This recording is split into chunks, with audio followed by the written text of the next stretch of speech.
सहकारी नेता दिलीप संघाणी सतत बीजी वखत बन्या इफ्कोना चेरमेन तो बलवीरसिंह वाइस चेरमेन तरीके नियुक्त।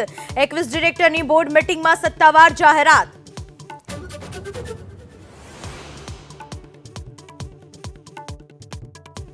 અમદાવાદની સ્કૂલ્સને મળેલી બોમ્બથી ઉડાવવાની ધમકી મુદ્દે મોટો ખુલાસો। ધમકીભર્યા મેલ પાકિસ્તાનથી કરવામાં આવ્યા હોવાનો ખુલાસો।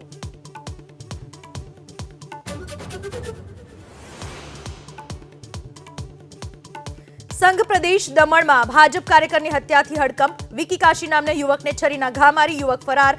पोलीसे तपासनो धमधमाट कर्यो तेज।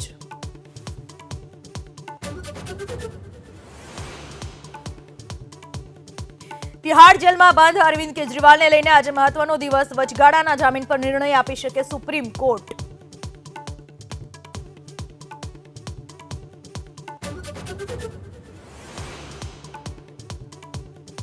मणिशंकर अय्यरना पाकिस्तान परना निवेदनथी संग्राम। वातचीतथी समाधान करवानी अय्यरनी वकालत। पाकिस्ताननी भाषा बोलता होवानो भाजपनो पलटवार।